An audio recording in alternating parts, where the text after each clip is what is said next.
The porcelain teacup trembled ever so slightly in Beatrice Hartley's hand as she poured for Mrs. Winthrop, though whether from the weight of the silver pot or the weight of invisible chains, she could not say.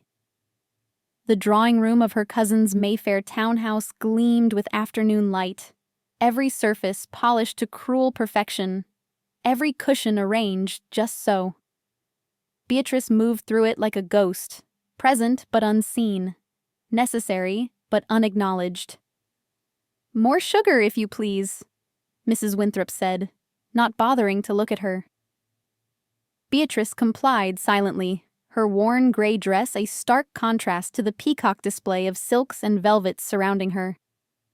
At 26, she had long since accepted her position in this household, neither family nor servant, but some uncomfortable creature hovering between. Her cousin, Mrs. Constance Hartley, reclined on the emerald settee like a queen holding court, her sharp features arranged in practiced pleasantness for her guests.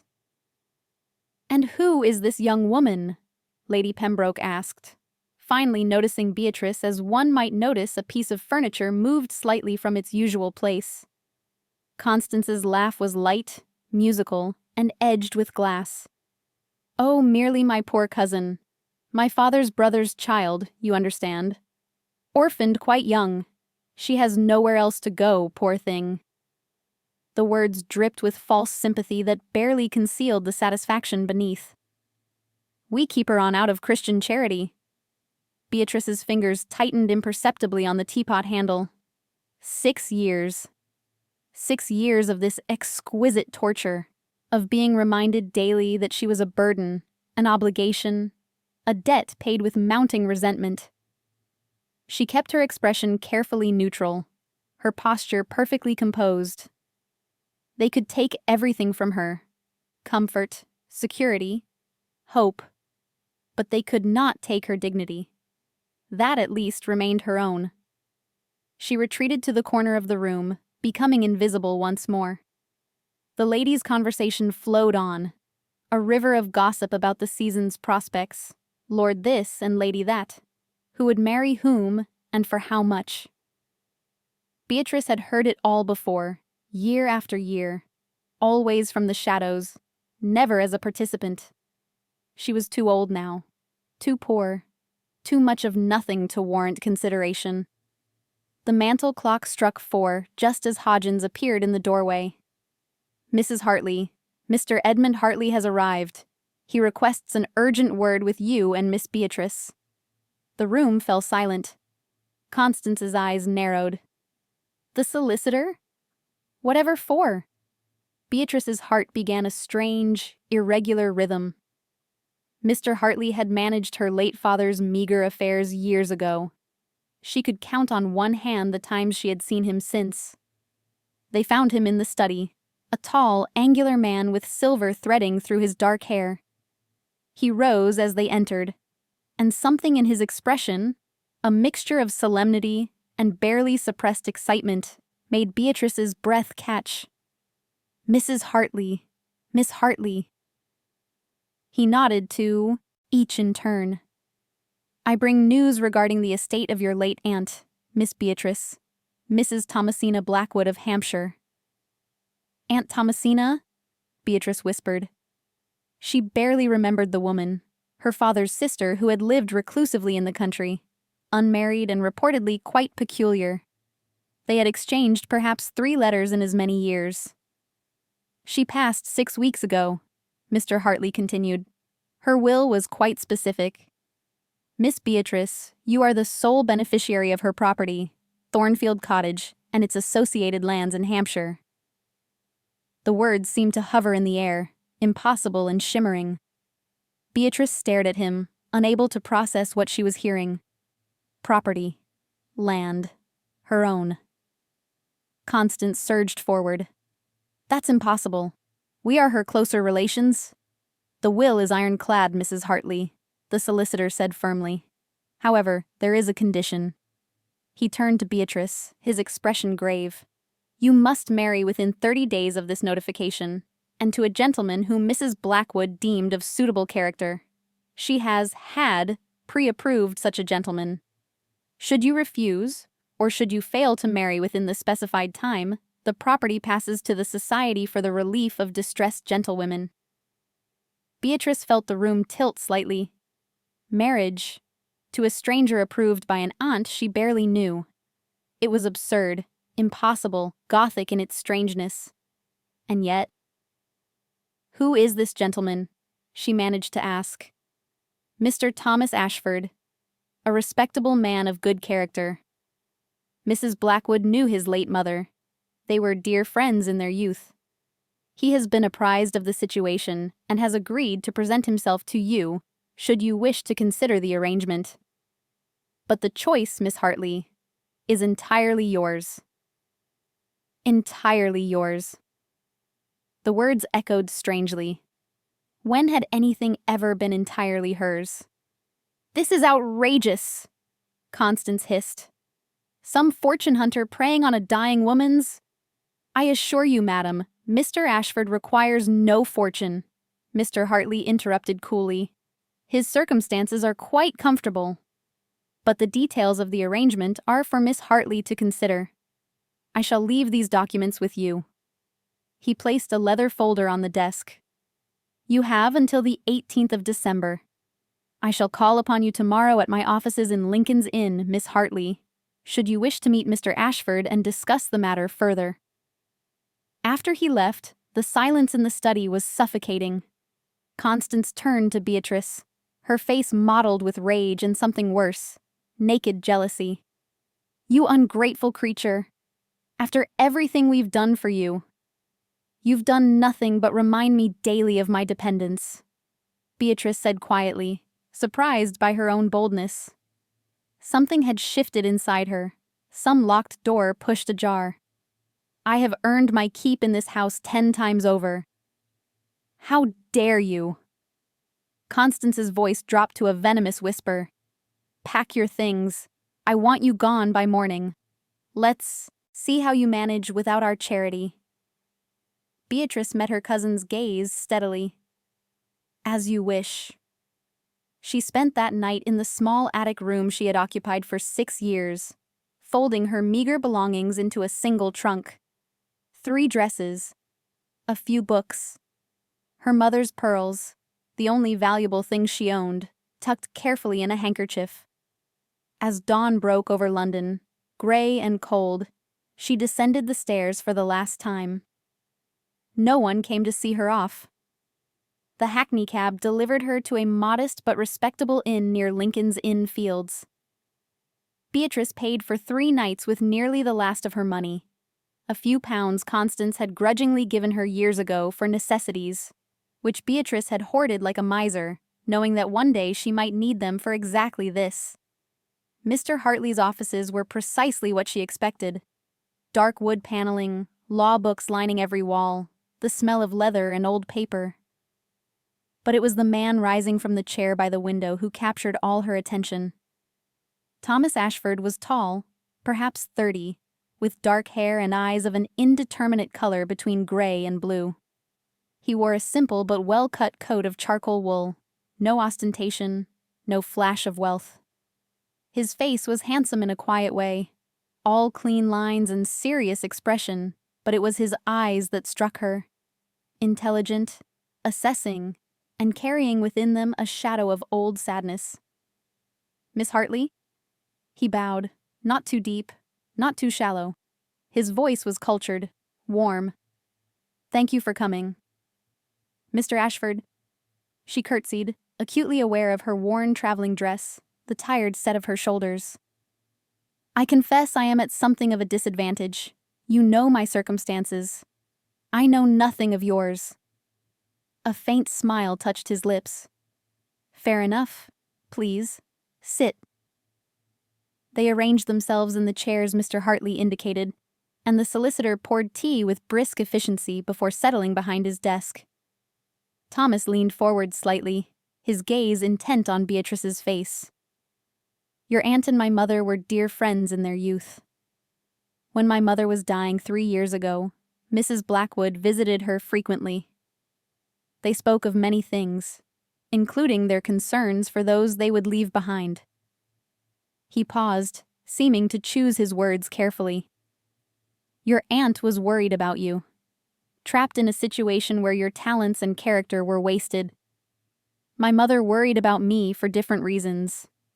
Mrs. Blackwood proposed this arrangement as a solution for us both. What reasons? Beatrice asked quietly. Something flickered in his eyes. Let us say that I have spent too many years surrounded by insincerity. Your aunt believed that you and I might find in each other something genuine. The word hung between them, strange and precious. Genuine.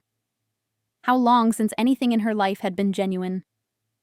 You understand, she said carefully, that I have nothing to offer you. No dowry, no connections, no beauty to speak of. I would disagree on that last point, he interrupted gently, and she felt heat rise in her cheeks.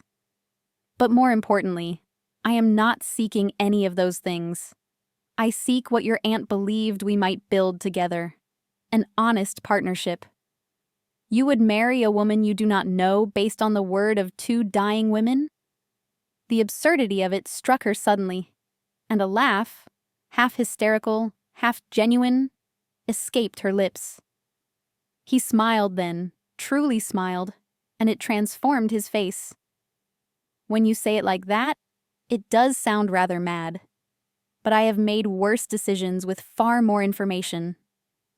He sobered. Miss Hartley, I will be entirely plain with you.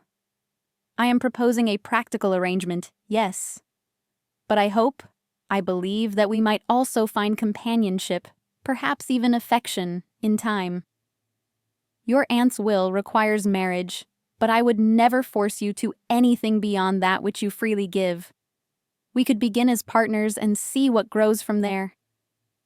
Beatrice studied him, the sincerity in his face, the steadiness of his gaze. What were her alternatives? Return to Constance and beg? Find a position as a governess or companion, dependent once more on the whims of others? At least this offered her something of her own, a home, a modicum of security, and perhaps whispered a long dormant part of her heart, perhaps even happiness. I would like to see the property, she said finally. Thornfield Cottage, before I decide. Of course, Thomas nodded. We could travel there tomorrow if you wish. It is only a few hours by train. Then yes, Mr. Ashford, I will consider your proposal. His smile returned, softer this time. Please, call me Thomas. Thomas, she repeated, tasting the name. Then you must call me Beatrice. Thornfield Cottage was not what Beatrice expected. The name suggested something small, quaint, perhaps even tumble-down. But as the carriage rolled up the curved drive, she found herself staring at a graceful manor house of honey-colored stone, surrounded by gardens that, even in late autumn, showed signs of careful tending. It was not grand, nothing like the ostentatious townhouses of Mayfair, but it had a solid, welcoming beauty that made something in her chest tighten. Oh, she breathed, unable to say more. Thomas, seated across from her, watched her reaction with undisguised pleasure. Your aunt had excellent taste. The door flew open before they reached it, and a round, rosy-cheeked woman emerged, wiping her hands on her apron.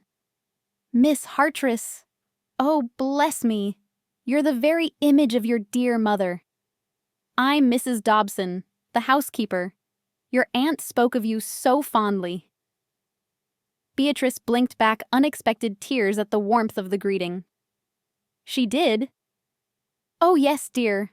She followed your life as best she could, though that dreadful cousin of yours, well, never mind that now. Come in, come in. And Mr. Ashford, welcome back, sir. Back? Beatrice filed that detail away as she stepped into the entrance hall. The interior was as welcoming as the exterior. Gleaming wooden floors, comfortable furniture, paintings of landscapes and flowers on the walls. Nothing ostentatious, but everything speaking of taste and care. The afternoon light streamed through tall windows, turning everything golden. Would you like to see the house? Thomas asked quietly. She nodded, not trusting her voice. He guided her through rooms that gradually revealed themselves like chapters in a book. A library with floor-to-ceiling shelves and a window seat perfect for reading. A morning room with French doors opening onto a terrace. A dining room of intimate proportions. Upstairs, bedrooms decorated in soft colors, and a master suite overlooking the gardens. "It's beautiful," Beatrice whispered, standing at the bedroom window. Below, she could see an orchard, bare branches stark against the pale sky, and beyond that, fields rolling toward distant woods. "I cannot believe it's mine." "Yours," Thomas confirmed, standing a respectful distance behind her. "No one can take it from you, Beatrice. Whatever you decide about my proposal, your aunt ensured that." She turned to face him, this strange man who spoke of security and partnership as if they were simple gifts to bestow. "Why are you really doing this, Thomas? You said you seek sincerity, but surely there must be easier ways to find it than marrying a stranger." He was quiet for a long moment, his gaze drifting to the window, to the view beyond. When he spoke, his voice was low, careful. "I have lived for many years in a world where everyone wants something from me, where every smile, every kindness, every word is calculated for advantage. Your aunt's proposal offered me something rare, a chance to be valued for myself, not for what I can provide. She believed you would see me as a man, not a means to an end." "Because I have nothing to gain?" Beatrice said, understanding dawning. "Because I'm desperate enough to accept you at face value?" "Because you have known what it is to be invisible," he corrected gently. "To be judged only by circumstances rather than character. Your aunt thought we might understand each other." Beatrice considered this, studying his face, the fine lines around his eyes, the set of his mouth that suggested both strength and weariness. "What is it you're not telling me, Thomas?" A flicker of something crossed his features. "Many things, perhaps, but nothing that changes the fundamental truth. I am offering you an honest partnership, if you'll have it. We can know each other gradually, as people do. There need be no pretense between us." That evening, over a simple dinner served by Mrs. Dobson, they talked. Thomas proved an easy conversationalist, drawing out Beatrice's opinions on books, music, and the state of the world with genuine interest. He listened when she spoke of her years with Constance, not with pity, but with understanding that seemed to come from his own experiences of isolation. "You never mention your family," Beatrice observed, watching him over the rim of her wine glass. "I have none left," he said simply. "My mother passed 3 years ago. My father long before that. I am quite alone in the world." "Then we are alike in that, at least." His gaze met hers, intense and searching. "Perhaps in more than that." Over the following days, Thomas visited Thornfield Cottage each afternoon. They walked the grounds together, Beatrice discovering her new domain, while Thomas proved a knowledgeable companion, identifying trees and pointing out where the gardens would bloom come spring. He was well-read, cultured, with a dry wit that surprised her into laughter. But there was also a careful reserve in him, a sense of walls kept firmly in place. "You speak of business in London," Beatrice said during one of their walks, pulling her shawl tighter against the November wind. "What is it you do?" "Various investments," he said vaguely. "Property, mostly. Nothing particularly interesting." "You're being evasive." He smiled. "Perhaps. Old habit. I find that the details of one's work are generally tedious to others." "I disagree. I should like to know what occupies your time, what matters to you."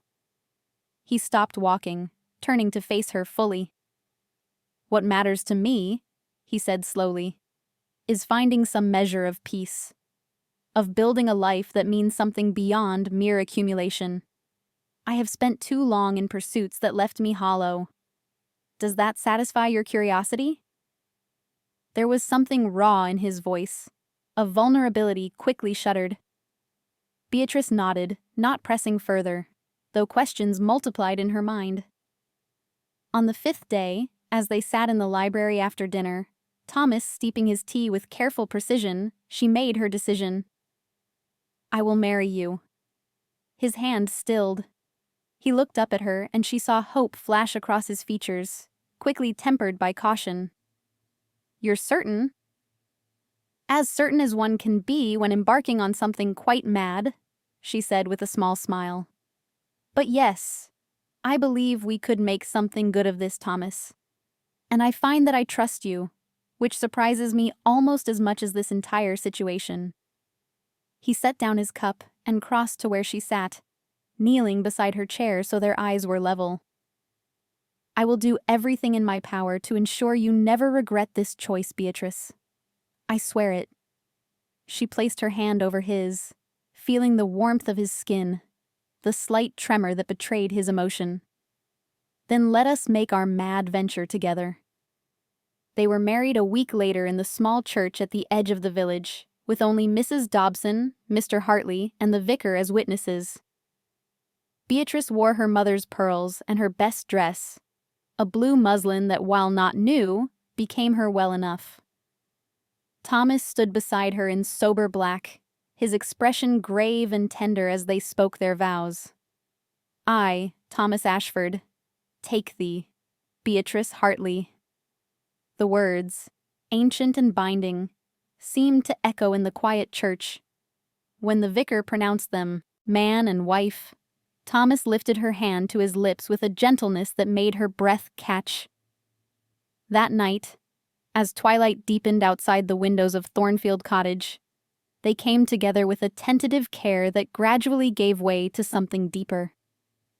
Thomas was patient, reverent almost, treating her as if she were something precious and fragile. And when he held her afterward, her head resting on his shoulder, Beatrice felt the armor she had worn for so many years begin to crack. "Are you well?" he murmured into her hair. "More than well," she whispered back. "Thomas, Shh, rest now, we have time." The weeks that followed took on a rhythm that felt almost dreamlike in its sweetness. Thomas came and went, 3 or 4 days at Thornfield, then a day or 2 in London for his business. Each time he returned, Beatrice found herself watching for his arrival with anticipation that warmed and alarmed her in equal measure. They fell into routines, morning walks when he was home, afternoons in the library where they read companionably, evenings filled with conversation and slowly deepening intimacy. Beatrice discovered Thomas had a gift for drawing out her thoughts on every subject, treating her opinions with a respect she had never known. He taught her chess and lost to her with good humor. She played the pianoforte, rusty from years of disuse, while he turned pages and listened with apparent pleasure. Mrs. Dobson watched them with barely concealed satisfaction, clucking over them like a mother hen with unexpected chicks. But questions nagged at the edges of Beatrice's contentment. Thomas never spoke specifically about his business, deflecting with charm whenever she inquired. He received occasional letters, which he read with furrowed brow before tucking away. Once, she glimpsed an envelope addressed to the Earl of, before he hastily folded it. "Thomas," she ventured one evening, nestled beside him on the settee, "I feel I know your heart, but not your history. Will you not tell me more about yourself?" He tensed almost imperceptibly. "What would you like to know?" "Anything. Everything. Your childhood, your family, your life before we met. Some things are better left in the past," he said quietly. "Can it not be enough that I am here, now, with you?" "It is enough," she assured him, though doubt whispered in her mind. "But I am your wife. Surely I have the right to know you fully." He pulled her closer, pressing a kiss to her temple. "You know the parts that matter, Beatrice. The rest is just details. Complications that have no bearing on what we are building together. She wanted to press, but something in his voice stopped her. Still, the seed of unease had been planted.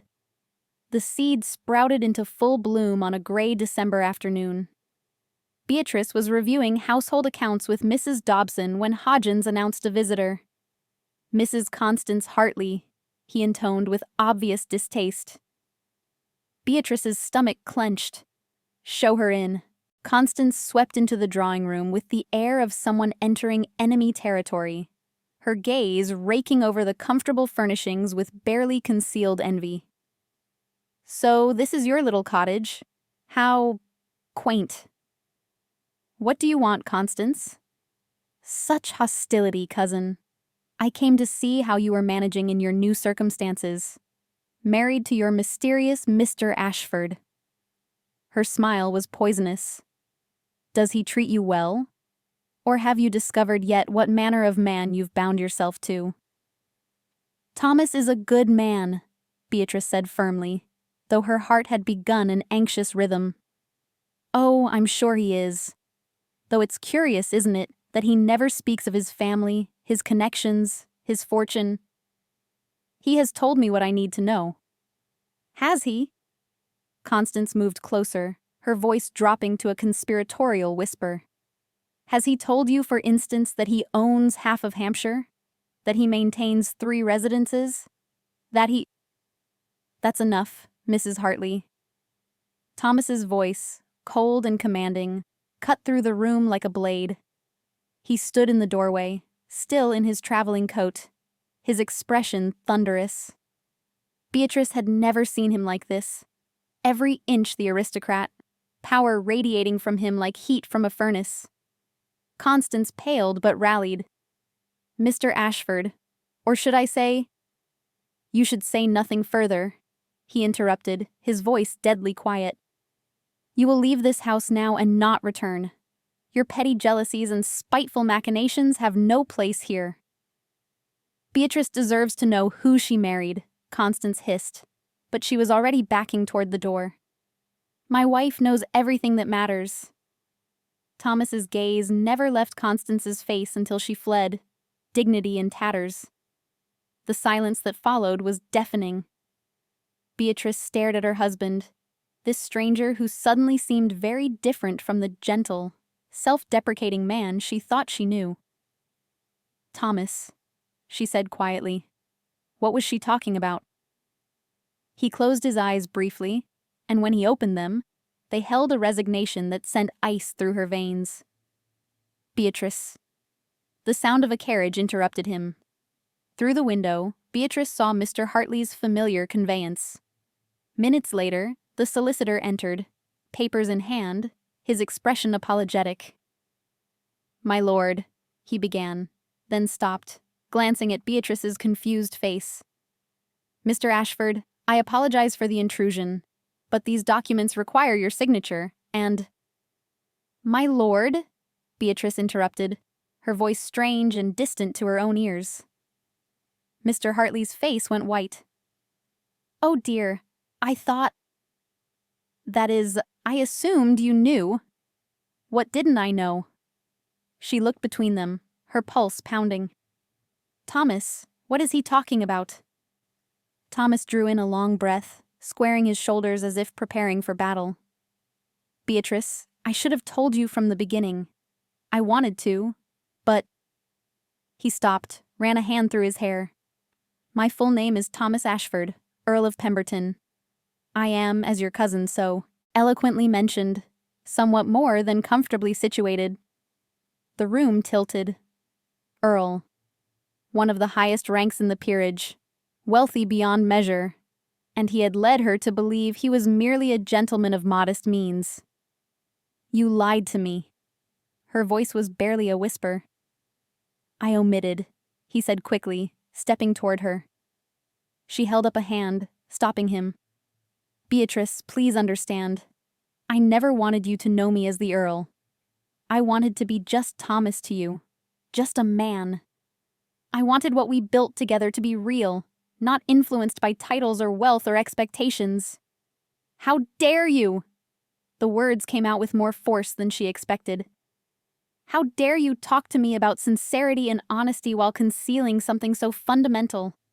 I shared everything with you, my humiliation, my fears, my heart, and you gave me lies.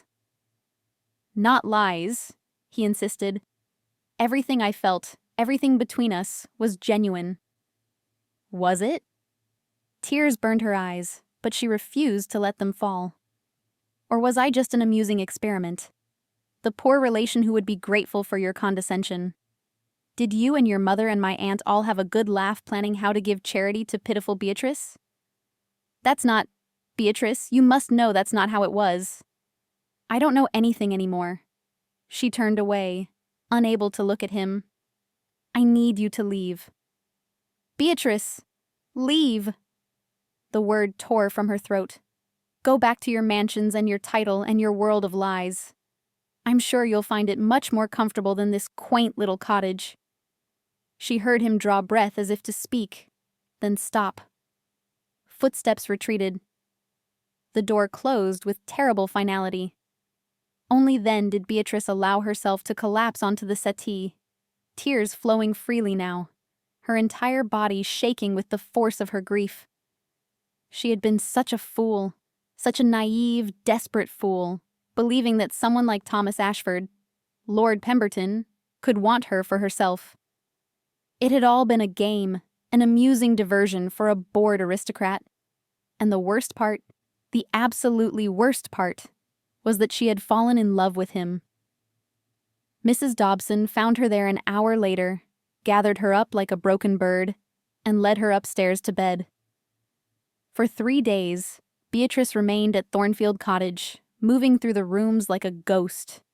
She tried to summon anger, to fan the flames of betrayal into something cleansing and strong. But beneath the anger lay only hurt, a deep, aching wound that no amount of indignation could salve. She had trusted him. More than that, she had given him pieces of herself she had kept locked away for years. And he had worn a mask the entire time. On the 4th day, Mrs. Dobson knocked on the library door, entering with her usual bustle, but with an expression Beatrice had not seen before, something fierce and determined. "Begging your pardon, my lady," she began. "Please don't call me that. But it's what you are, whether you like it or not. The Countess of Pemberton."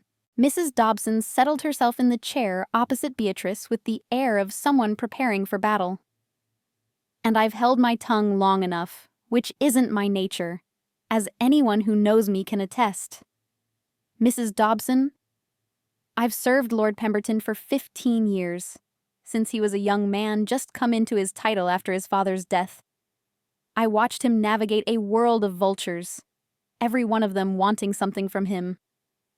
Title hunters, fortune seekers, sycophants, and worse." The housekeeper's voice softened. "I watched him grow hard and cynical, believing himself incapable of distinguishing genuine affection from calculated performance." Beatrice looked down at her hands. "That doesn't excuse—" "No, it doesn't," Mrs. Dobson agreed. "But perhaps it explains. Your aunt, God rest her soul, she saw what was happening to him. She and his late mother schemed like a pair of matchmaking generals, determined to give him one chance at something real." She leaned forward. "And it worked, my lady. I've never seen him as he was these past weeks. The smiles, genuine ones, the laughter, the way he looked at you, as if you'd hung the moon and stars. All while lying to me. Aye, he did wrong there. But answer me this. Would you have trusted him if you'd known from the start? If he'd appeared before you as the wealthy Earl of Pemberton, with all his consequence and power, would you have believed his interest was genuine?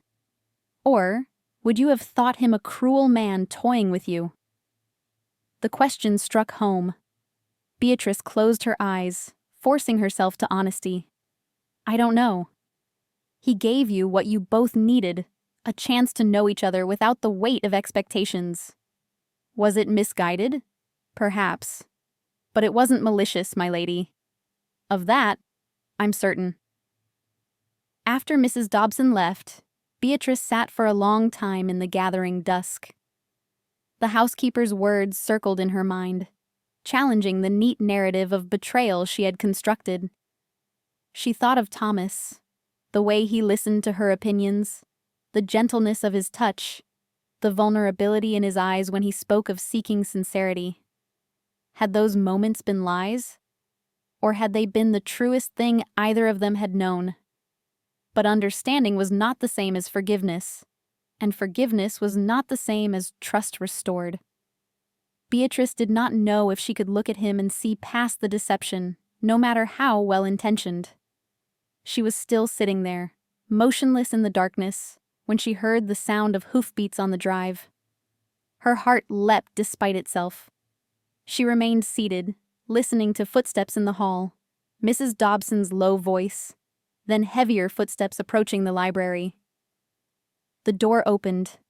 Thomas stood silhouetted in the doorway, travel-worn and exhausted. Even in the dim light, she could see the shadows under his eyes, the haggard set of his features. "May I come in?" His voice was hoarse. She nodded, not trusting herself to speak. He entered slowly, leaving the door open, propriety or escape route. She wasn't sure which. He didn't approach her, instead moving to the window, staring out at the night-darkened gardens. "I have spent the last 3 days," he said quietly, "trying to determine how to make this right. I've written and discarded a dozen letters. I've rehearsed speeches that sound hollow even in my own mind. Because the truth is, Beatrice, there is no perfect explanation, no words that will undo my deception." "Then why are you here?" He turned to face her, and in the firelight she saw naked anguish in his expression. "Because I love you. And I needed you to hear me say it, even if you can never forgive me." The words struck her like a physical blow. She had not expected them, not said so plainly, with such raw honesty. "I have been the Earl of Pemberton since I was 21, Thomas continued, his voice gaining strength. "For 11 years, I have been courted, flattered, pursued, and propositioned by people who saw only my title and my fortune. I learned to smile and dance and play the game while feeling absolutely nothing inside. I was hollow, Beatrice. A well-dressed, well-mannered shell." He moved closer, though he kept his distance still. "When your aunt proposed this arrangement, I saw it as a chance, perhaps my only chance, to be known as myself. Not the Earl, not the fortune. Just Thomas. A man who wanted to build something real with someone who might see him clearly. So you built it on a lie."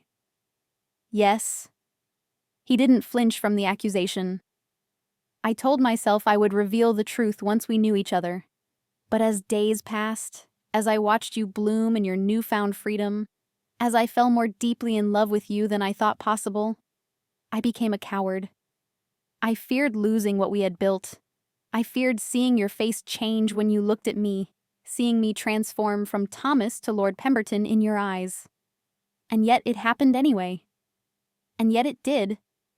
He smiled sadly. "Perhaps that was inevitable. But Beatrice, I need you to understand. This property, the one you inherited, it's one of 17 estates I own, the smallest and least valuable in material terms. But these weeks here with you have been worth more than all the others combined.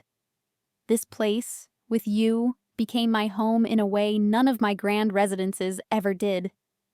She felt tears threatening again. "How can I believe anything you say?" "I don't know." He took another step forward, and she saw his hands were trembling. "But I will spend the rest of my life proving it to you, if you'll allow me. I will sign over every property to you. I will renounce my title if that's what you require. I will live here, in this cottage, as just Thomas forever, if that's the price of your forgiveness." "That's not—" She stopped, shook her head. Thomas, I don't want your possessions or your sacrifices. But you took away my choice. You let me fall in love with you while wearing a mask. I know. The words were barely audible. And I cannot undo it. But Beatrice, I swear to you, every moment between us was real. Every conversation, every touch, every word of affection. The only falsehood was my name and circumstances. My heart was entirely true. Beatrice stood, needing to move, to think. She walked to the window, looking out at the same view he had faced moments before. When Constance called me invisible, when society dismissed me as worthless because I had no fortune, I thought I understood what it meant to be judged on externals rather than character. But you did the same thing, didn't you? You assumed I couldn't see past your title to the man beneath. Yes, he admitted. I was wrong to make that assumption. I denied you the chance to prove me wrong from the beginning. She turned to face him, and in that moment, clarity came. You gave me something, though. Whether you intended it or not. He looked at her questioningly. You gave me dignity, she said softly. When I had nothing, no home, no prospects, no value in society's eyes, you treated me as an equal. You listened to my thoughts as if they mattered. You made me feel seen for the first time in years. Her voice caught. That wasn't about your title or your fortune. That was about the man you are, regardless of circumstances. Hope flickered in his eyes. Beatrice, I'm not finished. She held up a hand. You hurt me, Thomas. Deeply. And I cannot simply forgive and forget because you've made a pretty speech. But Mrs. Dobson said something that I cannot ignore. She said she'd never seen you as happy as you were these past weeks. She paused. I was happy too. Happier than I have ever been. And I find myself wondering, what do we throw away if we let this end here? I would throw away everything, he said fiercely. My entire world. Because you have become the center of it. I don't want you to throw away anything. She moved toward him slowly, each step a decision. But I do want one thing from you, Thomas. No more secrets. No more omissions. If we are to have any chance at all, I need complete honesty from this moment forward. Can you give me that? Yes. The word was immediate, fervent. Anything. Everything. Ask me whatever you wish to know, now or always, and I will answer truthfully. She stopped before him, close enough to see the fine lines of tension around his mouth, the desperate hope in his eyes. Tell me why you really came here tonight. Because I love you, he said without hesitation. Because these 3 days without you have been agony. Because I would rather have you despise me to my face than never see you again. And because, his voice broke slightly, because you are the only person in my entire life who has ever made me feel like I might be worthy of love, not for what I possess, but for who I am. The armor around her heart, already cracked, shattered completely. She saw him clearly now. Not the Earl, not the deceiver, but the lonely man who had been searching for exactly what she had sought. To be valued for himself. I loved you when I thought you were just Thomas, she whispered. A gentleman of modest means who spoke to me as an equal. And I believe, I can love you still, knowing you're Lord Pemberton, if you can promise to remain that same man. I swear it. He reached for her hands tentatively, and she let him take them. I am Thomas to you, always. The title is a burden I bear, but it is not who I am, not with you. Then we begin again, she said. With honesty this time, with all the truths between us, however complicated. Beginning again, he echoed. I can live with that. He lifted her hands to his lips, pressing kisses to her knuckles with such tenderness that fresh tears spilled down her cheeks. Thank you, Beatrice. for giving me another chance, for seeing past my mistakes to the man I'm trying to be. She freed one hand to touch his face, feeling the slight stubble there, the warmth of his skin. Promise me something else. Anything. Promise that Thornfield Cottage remains ours. Not a property among 17, but our home. The place where we're just Thomas and Beatrice, without the weight of the world pressing down. I promise. He drew her closer, resting his forehead against hers. This has always been more home to me than any grand estate. Because you are here. Then kiss me, she murmured, and we'll start again. He did, softly at first, as if sealing a sacred pact, then with growing passion as she responded. It was a kiss of reunion and renewal, of forgiveness and promise. When they finally parted, both were breathless. I have a great deal to tell you, Thomas said, a hint of his familiar humor returning. About estates and tenants and parliamentary obligations, and terribly dull business matters that will probably bore you to tears. I doubt anything about you could bore me, Beatrice replied, though I reserve the right to fall asleep during discussions of crop rotation. His laugh was warm and genuine, the sound she had fallen in love with. Fair enough. And you must tell me all your thoughts about being a countess, which I suspect will include numerous objections and conditions. Oh, dozens, she assured him. I have a list forming already. They talked long into the night, sitting together on the settee, her head on his shoulder. Thomas told her about his properties, his responsibilities, the life that awaited them in London when the season began. She listened, asking questions, occasionally laughing at his wry observations about society. And slowly, the trust between them rebuilt, stronger now for having been tested and survived. As the fire burned low and the clock struck midnight, Thomas stirred. I should let you rest. It's late, and I've kept you up with my confessions. Stay, Beatrice said, tightening her hold on his hand. We're married, after all, and I find I've missed having you beside me.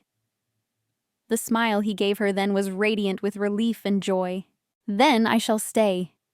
Gladly. Always. 6 months later, the Countess of Pemberton sat in the drawing room of Pemberton House in Mayfair, receiving callers with practiced grace. She wore a gown of silver silk, her mother's pearls at her throat, and an expression of serene confidence that would have astonished her former self. When Mrs. Winthrop gushed about her remarkable transformation, Beatrice merely smiled. I have been very fortunate in my marriage, Mrs. Winthrop. Later that evening, after the endless parade of society visitors had departed, she found Thomas in his study, sorting through correspondence. How was your day, my lady? He asked with exaggerated formality. Exhausting, she admitted, coming to perch on the edge of his desk. I'm not certain I'll ever grow accustomed to being fawned over by people who wouldn't have acknowledged my existence a year ago. You bear it magnificently. He set aside his letters to pull her into his lap.